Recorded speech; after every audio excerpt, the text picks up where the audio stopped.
Quand j'avais 19 ans, j'ai décidé d'arrêter complètement mes études du jour au lendemain pour me lancer dans le business, faire carrière dans le business en ligne, pour générer des revenus, réussir à en vivre, être libre et pouvoir gagner aussi plus que juste un salaire de 1 500 € comme la plupart des gens.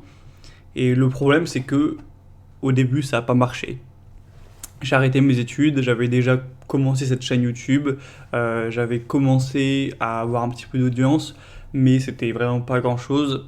Après, par la suite, j'ai lancé des formations qui ne s'étaient pas vendues, j'avais pas assez de gens intéressés, etc. J'avais peut-être pas assez bien fait les choses. J'avais lancé aussi d'autres projets, j'avais essayé d'automatiser des comptes Instagram pour ensuite avoir des audiences et puis faire de l'argent avec, ça n'a pas marché. J'ai travaillé des semaines dessus, sur des mois durant, pour à la fin vendre 2-3 comptes à genre 50 €. Donc clairement le retour sur investissement était pas dingue.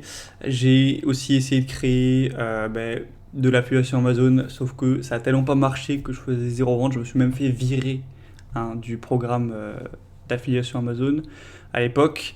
Enfin bref, du coup, au bout d'un an, j'étais dans la merde. Mes économies, elles commençaient à être très sèches, hein. Ça a commencé à être comme le désert du Sahara. Donc, si je voulais pas me retrouver réellement dans la merde, il fallait que je prenne un taf. Donc, j'ai ravalé grandement mon ego. Je me suis dit, putain, fais chier. Je revenais de Thaïlande où j'étais parti avec mon ex-copine. Et je me suis dit, j'ai pas réussi, nique sa mère, hein. Je vais continuer à essayer, ouais, j'arrêterai jamais, je vais continuer à essayer, mais là, faut que de l'argent rentre.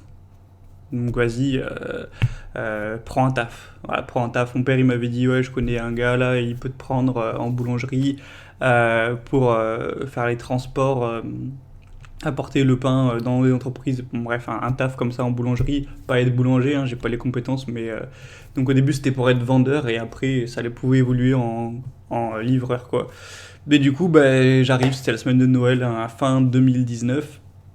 Et du coup, j'étais voilà, en tant que vendeur. Alors, faut savoir que j'avais jamais travaillé en tant que vendeur de boulangerie, donc j'apprenais vraiment, hein. C'était intense, il fallait que j'apprenne tout en travaillant, tout en servant les clients. Enfin bref. Bon, on va pas rentrer trop dans les détails non plus, mais j'étais en boulangerie fin 2019, clairement. J'en parlais même sur la chaîne à l'époque. C'était la merde, hein, c'était une époque de merde pour moi. Et du coup, voilà, j'étais là avec mon petit tablier et tout, en mode vendeur de boulangerie. Et je servais les clients, c'était genre le 3 ou quatrième jour que je faisais, ou cinquième jour, je sais plus, peut-être sixième même. Et un jour comme ça, dans la file d'attente, je vois mon ancien prof de maths de terminale, il me semble, ouais. Un mec, voilà, un prof que j'appréciais pas spécialement, où j'y pensais jamais, je m'en foutais, il n'y a pas eu de conflit spécial, mais je savais qu'il m'aimait pas, je savais que je l'aimais pas non plus, et c'était clairement pas un prof très inspirant, il faisait ses cours, il s'en foutait. Faut dire qu'aussi moi en terminale, tout ce que je voulais c'était me barrer de l'école, donc j'y mettais pas beaucoup du mien, c'était pas 100% de sa faute, hein, c'était vraiment les deux. Et tu vois, c'était un peu le cliché du prof loser avec un gros bide qui avait, je sais pas, il avait quoi, 45 ans, qui venait de divorcer avec sa femme ou je sais pas trop quoi. Vraiment en mode un peu dépressif, qui est prof comme ça au lycée. Enfin bref, voilà, ça faisait pas rêver. Et clairement, voilà, il n'y a jamais eu d'embrouille, mais on s'aimait pas. Moi, je l'aimais pas spécialement, lui non plus, parce que euh, il y avait des raisons logiques. Et il voyait en fait au lycée, moi je te raconte ça en deux spies, en terminale, je me suis dit, fais juste ce qu'il faut pour avoir 10 au bac et pouvoir te barrer, et rien de plus. Ne fournis pas plus d'efforts que avoir 10, ça sert à rien, t'arrêtes tout ça, t'en auras le cul au bout de 16 ans d'école, ou 15 ans d'école terminé. Donc c'est ce que j'avais fait, hein, j'ai eu 10,9 au bac, j'en avais rien à foutre, j'avais 5 domaines partout, c'est tout ce que je voulais et je l'ai eu. Et du coup, il devait se dire, oh, lui, c'est un branleur, il est incapable, il fout rien, il s'intéresse pas aux cours à apprendre, donc voilà, c'est de la merde. Bref. Du coup, depuis, il n'y avait plus de nouvelles depuis. Ça faisait quoi? Ça faisait 2 ans et demi que j'avais fini le. Même 3 ans, ouais, je pense plutôt 3 ans. Voilà, ça faisait 3 ans que j'étais plus au lycée, presque, il me semble. Et du coup, il arrivait dans la file comme ça, il m'a vu avec le petit tablier vendeur de boulangerie. Et j'ai vu une étincelle dans son regard, j'ai vu vraiment, c'est un truc, tu peux pas le prouver, mais tu le sens quand tu vois le regard de quelqu'un comme ça, qu'il avait un petit sourire un peu narquois, le sourire vraiment qui veut dire ah putain, toi t'étais un petit branleur là en classe, tu faisais le malin à pas travailler, et maintenant je te vois, ouais, tu me sers en boulangerie avec ton petit tablier, et tu dois bien être obéissant pour ton patron, je sais pas quoi. En gros, t'as fini vendeur de boulangerie, caissier, t'as un peu raté ta vie, ça t'apprendra bien puisque t'as pas voulu bosser et tout, avec un petit sourire, l'air de dire, alors que moi, tu vois, je suis prof, moi c'est. Enfin, en gros, comme si lui, il avait compris le truc et que ça s'était passé comme il pensait que ça allait se passer, tu vois. Et moi, à ce moment-là, j'ai été très souriant, je l'ai servi, je m'en foutais, hein, j'ai remarqué ça, mais j'ai pas réagi, j'ai juste emmagasiné. Donc voilà, il y a peu eu plus. Mais ce jour-là, je me suis dit, putain, mais dans sa tête, il doit vraiment penser que j'ai foiré un peu mes études, j'ai fini par du coup prendre un petit taf voilà, pas trop qualifié, et que je suis là et que je vais y rester pour sûrement peut-être le reste de ma vie et être un petit qui gagne 1000, je sais pas, 1200 € et toute sa vie, et voilà. Voilà, c'est ce que je m'étais dit à l'époque, je me dit putain, d'un côté je me suis dit, ce genre de personnes un peu méprisantes, alors qu'elles-mêmes sont pas des très grands exemples de réussite, j'aimerais bien les rencontrer dans 10 piges quand je serai millionnaire, tu vois, pour voir leur gueule. Et, et je l'ai jamais recroisé depuis, tu vois, ce gars-là. Mais ce serait marrant, j'aimerais bien voir sa réaction maintenant s'il me recroisait. Bon, il n'y a aucune chance puisque je suis plus dans un endroit public à travailler. Et du coup, suite à ce que j'ai travaillé en boulangerie, ça s'est mal fini. J'ai pété un câble, je me suis barré du truc. Je me suis séparé de mon ex-copine. À l'époque, c'était ma première longue relation, c'était difficile, hein, c'était vraiment une passe sombre, hein. Je ne vais pas rentrer dans les détails, mais voilà. Suite à ça, j'avais lancé un nouveau projet en mode, allez, putain, cette fois-ci, c'est le dernier, faut qu'il marche. Il y a eu de la chance puisque ça a marché. Et voilà, le business, je l'ai fait passer au début, forcément c'était rien, c'était genre 50 € par mois, 100 € par mois. Je l'ai fait passer de 100 € par mois à 10 000 € par mois en 2020-2021. En 10 000 € je les ai atteints là en 2 ans et demi. Donc voilà, ça a fait une belle montée de la société quand même. Et voilà, aujourd'hui je suis pas millionnaire, mais ça fait carrément une grosse différence et j'aimerais bien le recroiser aujourd'hui, lui dire alors mon petit gars, tu te fous toujours de ma gueule, tu vois. Enfin, lui, il est sûrement resté prof à gagner 2000 balles. Je sais pas si j'ai probablement un patrimoine même plus élevé que le sien alors que j'ai 23 ans, tu vois. Ça me ferait juste rire de voir sa gueule, de voir sa réaction maintenant alors qu'il pensait ce qu'il pensait, tu vois. Et ce que je me suis dit par rapport à ce genre de choses, puisque on va pas se mentir, hein, quand quelqu'un se met à fond à la muscu, se met à fond aussi au business ou quoi, parfois c'est en partie pour, comment dire, un petit peu se venger ou essayer de prouver ou voilà, faire.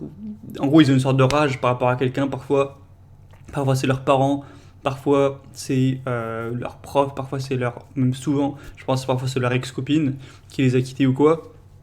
Et ils se disent putain, ouais, je vais devenir méga musclé, je vais devenir méga riche, je vais devenir méga ci, méga ça, je vais devenir méga bien. Au moins dans des années, quand elle me reverra, elle comprendra qu'elle a fait une erreur et ça lui en foutra plein la gueule de m'avoir fait autant de mal. Et d'un côté, c'est pas très mature, mais d'un côté, si ça te sert de moteur, je veux dire, moi, ça me l'a fait aussi. Donc, c'est pas à jeter, je pense, si ça te sert de moteur et que t'arrives réellement aux tes objectifs, balèque d'être immature, tu vois, d'un côté. Mais en fait, pour t'en parler, puisque moi, ça c'est arrivé, je suis devenu riche, je me suis mis à gagner 10 000 balles par mois, ce qui est quand même assez exceptionnel à mon âge. Donc, j'ai réussi à atteindre ce que je voulais pour, entre guillemets, prouver aux autres. Et à l'époque, quand j'étais encore pauvre et que je m'imaginais ça, je me disais, ah putain, à ce moment-là, quand je serai là, je pourrais me foutre de la gueule, dire, ouais, tu croyais pas en moi, que ce soit mes parents, ce prof ou, bon, mon ex-copine, il n'y a pas eu trop de sujets sur ça, mais par exemple. Mais en fait, le truc, c'est qu'une fois que tu l'auras atteint, tu seras tellement pleinement content de toi-même que tu n'auras plus besoin, en fait, d'aller prouver, d'aller dire aux gens, ah, tu vois. Donc finalement, une fois que je suis devenu riche, une fois que j'ai atteint mes objectifs et que voilà, j'ai avancé grandement, j'étais, comment dire, apaisé, épanoui, content, voilà, avec de la gratitude par rapport à ceci. Et au final, en fait, j'avais pas du tout envie d'aller dire à mes parents, ah, tu vois, ou ce prof, ou une ex-copine, ou quoi que tu vois, j'étais en mode, voilà, je suis content. En fait, comme si toute la haine ou la rancœur s'était vraiment évaporée, j'étais en mode, flippant, c'est ça, mais voilà, c'est humain, je m'en fiche, je leur en veux pas, tu vois. Comme si j'étais devenu tout d'un coup hyper pacifiste, parce que t'as de la gratitude pour toi-même, pour le fait d'avoir réussi, aussi pour parfois il peut y avoir aussi une part de chance. Et du coup, en fait, tous ces délires de ouais, je vais leur prouver, ils disparaissent, et tu te dis en fait, j'en ai rien à foutre. Ils peuvent penser encore que je gagne le SMIC ou que je suis tout mince ou ce que tu veux. J'en ai rien à foutre, je suis déjà bien content avec ce que moi je sais. Et c'est une sorte de prise peut-être de maturité, je sais pas, mais en tout cas, dis-toi que ça peut être un bon moteur de vouloir te venger de quelqu'un ou d'un avis ou ce que tu veux. Mais à mon avis, le jour où tu atteindras ce que tu voulais, t'en auras plus rien à foutre en fait de ces personnes. T'en auras plus rien à branler. Tu, tu seras au-dessus en fait de tout ça, au sens propre comme au sens figuré. Donc voilà, c'était la petite histoire que je souhaitais te partager aujourd'hui. Il me semble que je l'avais jamais raconté presque à personne, à peut-être quelques personnes dans mon entourage, mais vraiment, c'était quasiment un secret très intime, hein. Mais voilà, je te le partage du coup. Et puis, bah, c'est tout pour cette petite émission du coup du jour. J'espère que tu auras pu t'inspirer pour la journée, pour travailler dur aujourd'hui. Bien sûr, si c'est pas fait, inscris-toi à la liste email. Je le dis à chaque fois, voilà, si tu regardes à chaque fois et que t'es pas inscrit, pour une fois fais-le, ça prendra 20 secondes, tu auras de la valeur et gratuitement, des grosses réductions sur les offres. Euh, le meilleur moyen d'avoir plus de mes nouvelles quand je fais un projet, quand je lance un truc, quand je fais un sondage ou quoi, donc bref. Je te conseille vivement de t'inscrire, c'est le premier lien en description et ça prend 30 secondes.